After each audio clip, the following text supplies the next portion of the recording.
What's going on, guys? Welcome back to the channel in the 3DT series where I'm playing through, hopefully, eventually, every single course within GSPro by playing 3 holes per course, mainly the 1st, the 9th, and the 18th. As for this one today, we've got kind of a special one because there's not very many New England courses, and I'm a native New Englander. I'm in New England right now. Not that many New England courses for whatever reason on GSPro.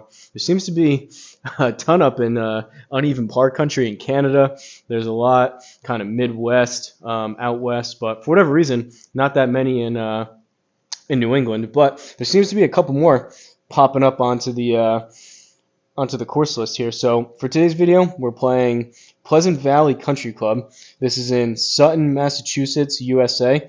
Course designer on this one is Simply Me 80, and we're gonna give this a go. And like I said, always nice to have some more somewhat local courses pop up. And it's just fun have friends and family come over, or just even me myself, just to be able to play something that looks a little bit more representative of some of the courses that I play around here. So cool. If any of the course designers are out there listening, keep doing the New England courses. But furthest back tees, like always, part of the 3T series. Whatever video gets the most amount of views throughout the week. Basically, whatever you guys think is the most popular course, I come out and do a full 18-hole live stream. Got the Square Golf launch monitor up, doing a couple new different things with my swings. Talked about that a little bit more in the last video. So let's just hit some balls and hopefully hit it decent. First hole. Slight dogleg right. This is cool. Like I said, I can even tell just this, how this seems a little bit more like courses that I would play kind of locally. Just the layout with the big trees. The fairways kind of look similar, the grass. It is really cool what the designers can do. But par 4, 462. Where are we going to aim? Basically, real quick for the swing. Lowered my driver back down a click. Playing a stronger grip on all my clubs, basically besides my wedges, trying to make some better contact, straighten things out a little bit, and going back to my little lifting up my left heel kind of trigger start point for my swing with driver, just to increase some speed, hopefully, throughout this off season, and get back up into the low to mid 150s, and then eventually the goal is low to mid 160s. But all comes down to contact. Feel like I'm hitting it good, and confidence, and those all kind of go somewhat hand in hand. But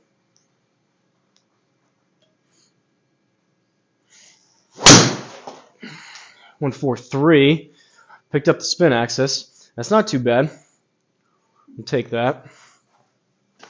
235 carry from the square, 249 in the game, 267 on the rollout. Leaves us with 193. Still, again, I mean, it could be the balls I'm using. These are Callaway Superfast. Same thing as the red ones I used to use out in the backyard. These are, though, more like regular type of coating. It's not the matte. I'm sure, not doing myself any favors, not playing like a premium ball. I'm sure I could jump up like 2, 3, 4 miles an hour just by using like a Pro V1 or Pro V1X on some of these, but creeping up back a little bit closer towards 150. And indoor swing syndrome, the way I'm dressed, as you can tell, still a little bit cold, so all those things are factoring in, but mainly just comes down to contact. And at a certain point, all those different things that I'm talking about, indoor swing syndrome, which is a real thing, and obviously it's colder out, which is also a real thing, but end of the day, kind of excuses, and just need to overall hit it better. But not too bad there. Leaves us with 193. Helps when you get 17 yards, 18 yards of rollout. But 193 down, or up 6 rather. It's going to come out left. Let's see what we have up here. Going to aim over here with the stronger grip. Brings into play some more of those sizable draws and duck hooks type of shots. But let's go 6 iron. Hopefully hit it decent. And by stronger grip, what I mean, real quick for you guys that aren't aware, kind of your hands, you want them to kind of work together. So if you rotate them clockwise, which is what I'm doing, stronger grip, basically when you bring your hands back to neutral, it's going to want to go like that. So promote more a shut face, get rid of some of those slices. And if you have a big duck hook that you're trying to get rid of, you just do the opposite and rotate your hands kind of together. You can do one versus the other, but usually you want to kind of match them up. But you would rotate your hands counterclockwise. So you rotate your hands that way with the club square on the ground, and then by the time your hands go back to neutral, more of an open club face. So kind of a little tweak that you can make relatively easy if you're trying to fight or solve one ball flight versus another or a miss.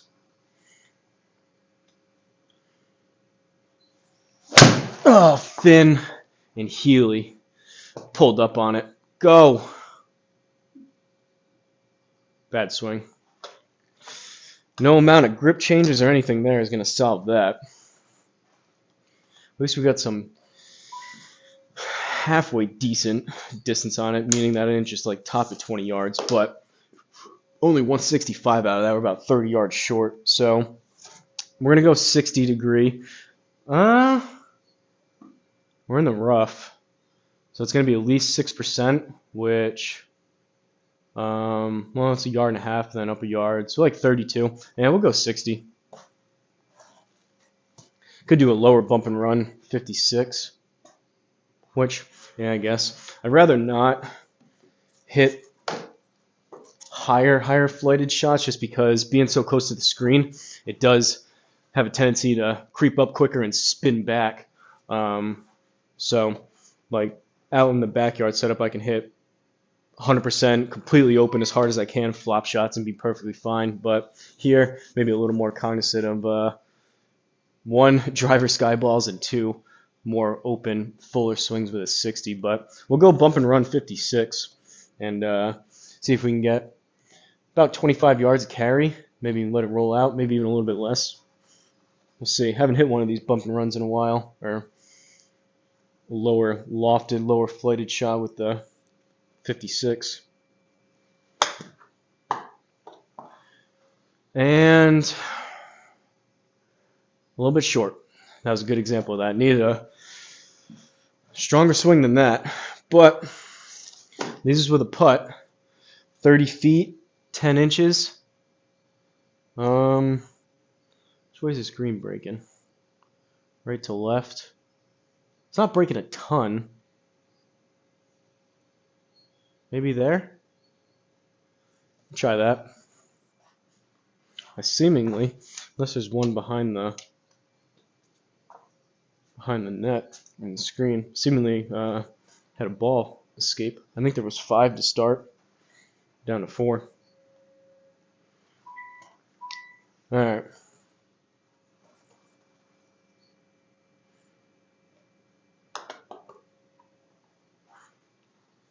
Come on, baby. Oh, I'll take that. Still very much a hidden hope situation with the putter here. That's the biggest, for sure, biggest kind of adjustment learning curve period.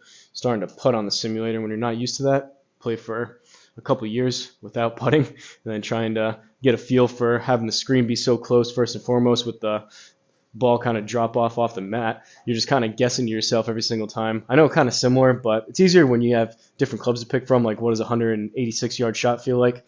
I know people that don't play the simulator a lot get that, but the putting, it's like, I don't walk off my putts. Maybe I should start doing that, but for me, it's just like, all right, how hard do I need to hit this to go 20 versus 30 feet or 25 feet? I don't know. It's a little bit tough, but bogey on the first one to start. Second hole, 9th hole, par 3. 186 down 9.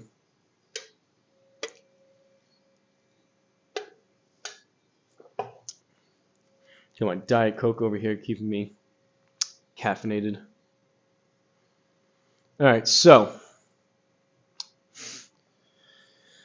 177. Going to use the bottle cap. Don't want to be in the water, so I guess. I mean, it's right between a smoother 7 and a really hard 8. I'm not going to get the 8 there, so it's got to be the 7. Might as well. Around the tee box, promote a little bit of a cleaner strike. Again, if you guys drink water bottles or anything really. Just save a couple, get a bag going. You don't really lose them. They end up going all over the place if you don't find it after. But awesome broken tee height. All right, teed up, slightly choked down, 7-iron.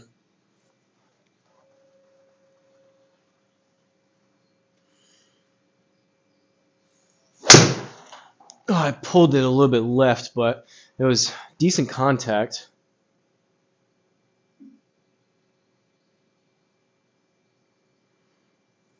Didn't have, again, I'm using the club sticker, so it's based on my club path. It said I was out to in 1.8, and it was a little baby draw. I think it was a slight pull draw by the way it fell. I think it started slightly left and kind of stayed there. But not terrible on distance, 186 on the bounce. Granted, almost 10 yards of rollout on the bounce, but either way, we're in the fairway, 18 yards. Yeah, I guess I got to chip it. Even that, though, I didn't feel like I got 100% of that shot, but it was better. It just feels like I think the stronger grip for me. Reason why I kind of thought about it was the guy from Tequila at the Turn, the YouTube channel. I think it's like his YouTube. He has a YouTube channel by himself as well. I think his name's like Short Game King or something like that. But just on like scrolling through YouTube, he had a short video with an instructor. Basically, in his like profile, a lot of the stuff his profile says the golfer with the very, very, very strong grip or whatever it is, or like strongest golf grip on YouTube. Basically, he had a video with a instructor basically explaining why with his swing and his grip, everything matches up, why the strong grip works for him. So I figured might as well change it out and switch things up for me for the time being. Whether I stick with it or not, I don't know. To me, it feels really, really strong compared to what I'm used to, but his is like underneath the club. So I don't think I'm quite that bad, but that's kind of where I got it from and why I'm testing it out. Anyways, 18 yards. It's not going to come out. We're only 0.4 to the right, but the green's breaking a good amount. So we're going to aim here and let it roll out, hopefully a little bit. Thinking about 14, 15 yards of carry here with the 60. Go just a little. 12.4. I knew it. Again, slid underneath it, afraid to give it that little bit of extra. But 11 feet, wasn't a horrendous shot, just touch not quite there. This is makeable. I'm not the most confident by any means sim putter in the world, but this is makeable. As long as I get the line right. We'll go about there.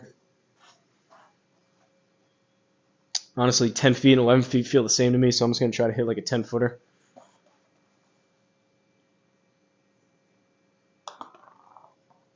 Go! Let's go. Snuck out a par. Feels good too. The putting, although difficult, it does take things up a notch in terms of the projector's big. Whether I was putting or not, the projector, as far as like the immersiveness and the realism, that's big. But the putting too makes it feel like you're actually you get that sensation of draining a one putt or whatever on course, or hitting a long putt or putting it close. Brings up the realism and the kind of immersiveness a little bit, but still 1 over through 2. Third hole, as far as the video goes for the 3-T. 18th hole, par 5, 5-4-6, looking like a dog leg left.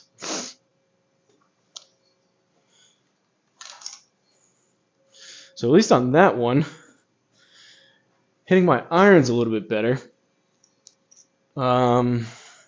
Wedges weren't great, and drivers still in the doghouse.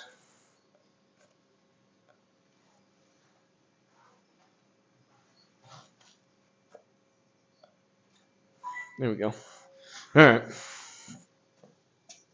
See if we can maybe birdie this. Need a good tee shot, though. And I'm only in the 140s. Not going to quite get it done distance-wise to get it down there on a long par 5.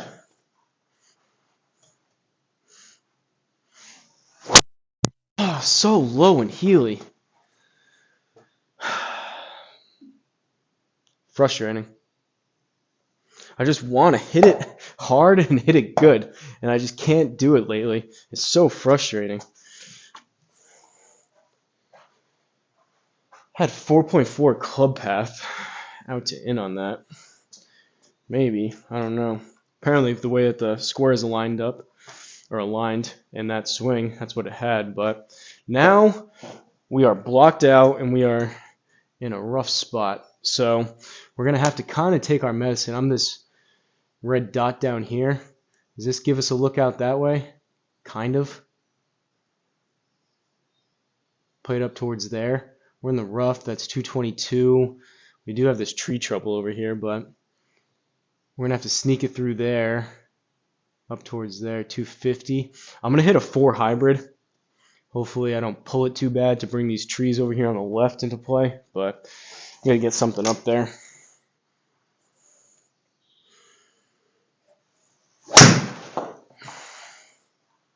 Still a little heely. I think we caught that tree a little bit.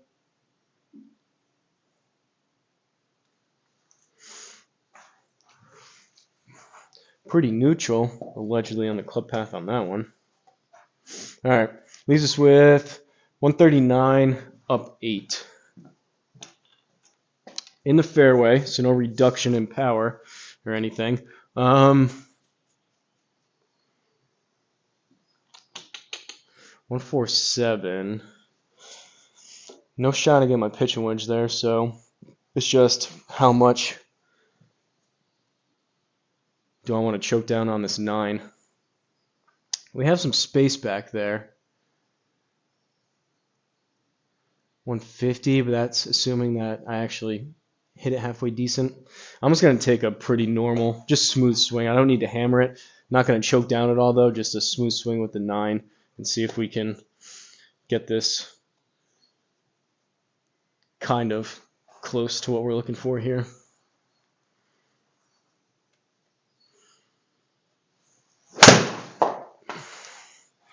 Square missed the spin axis again.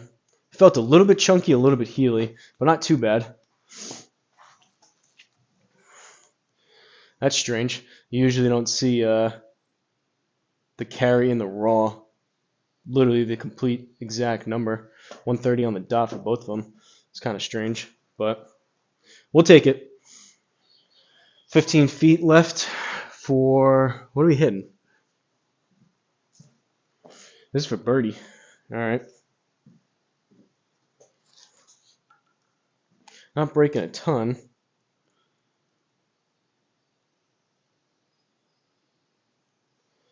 That might even be too much. That looks to me like 2 balls out. It's going to break a little bit more at the start and then kind of level out. So we'll try that. 15 feet. Let's give it a run. Obviously don't want to blast it outside of the inner circle, but let's try to give this a chance to go in. Go a little, and I pulled it. I don't know if... It's kind of tough a little bit because there's like a little bit of a bumpiness on this Country Club Elite mat. I should probably figure out a little bit better of a putting turf. I was thinking about maybe moving the square closer, hitting always from like right here and then putting off of here. For me, I was probably a little bit of both. Did feel like a little bit of a pull, but what I was about to say is it's kind of tough sometimes when you hit a putt. Kind of the feel of it is seeing how it starts online as soon as you hit it. So for me, with this thing being bumpy, sometimes you can hit a straight putt and even the bumps will just kick it either left or right. So it's kind of tough sometimes telling if you actually pulled it or if you actually hit it decent and it came off the putter to the left because of the mat, and it would still, based on what your eye initially sees, you would still kind of think that was a pull anyways. But I don't know. I got to figure out. All that to say, I probably got to figure out a different putting solution possibly here. But let's take a look at the scorecard here from Pleasant Valley Country Club in Sutton, Massachusetts. Course designer on this one is Simply Me 80. And again, shout out to Simply Me 80 and a couple of the other people that are starting to make some more New England type courses. I feel like we're lacking in this area of the country as far as GSPro goes, so always nice to see a few more starting to pop up here. But we ended up with a 1-over round for the 3 holes. So bogey on 1, par on 9, par on 18. Kind of righted the ship a little bit. Take a look at the stats. 2 pars, 1 bogey. 268 was the longest drive. Same thing with the average because I only hit 1 out of 2 fairways. We had that par 3 in there. So all those stats are going to be the same. 14.75 feet of putting. That goes to tell me that my chipping and my lag putts weren't great because that's a decent amount of feet away from the cup. But 5 putts, 23 minutes on the play time. I usually edit down the videos just a little bit, cut out a little bit of the dead space as I'm like setting up for shots and whatnot. But again, stats. I'm just not playing great lately. A lot of things I can blame it on, being in the new indoor setup, indoor swing syndrome, being colder out. Swing's just not good, but altogether, just not playing well. So only 1 out of 3 greens in regulation, only 1 out of 2 fairways, 33% and 50%. Likely probably would only hit, even if there were 3 fairways, only 1. So got to get those stats back up. I got to get my distances back. I got to start striking it better, more online, less erratic, and start hitting some more greens and more fairways. And feel like I'm back into a better spot with my game. But the only way to do that is to keep swinging through it. So if you guys have ever had a slump in the past or you're in a slump now, I've had many. I'm kind of in one right now, and there'll be many more to come. But get through it on the other side. Feel like you're actually hitting it better. Enjoy playing golf more. I was actually talking to Uneven Par recently, and I'm the type of golf psycho where if I'm playing good and I'm striking it well, I want to just keep playing. And if I'm, like right now, hitting it bad, not striking it well, I want to keep playing to get through it and then start hitting it well again. So no matter where I am with my golf game, I seemingly just want to keep playing more and more. But it is what it is. Hopefully you guys enjoyed it. If you have any course requests, hopefully some more New England ones if they pop up, let me know down below in the comments. But any course that you'd like to see me play sooner than later, if I'm going to get to all these courses within GSPro, whether it's your local course, world famous course, par 3, fantasy, whatever the case may be, just give me the name of the course, the location, and just a little bit of background information. But wrapping this one up, shout out to the members and everyone else, subscribe or not subscribe. Shout out to you guys for the support, and don't forget to like, comment, subscribe, and I'll see you guys in the next video.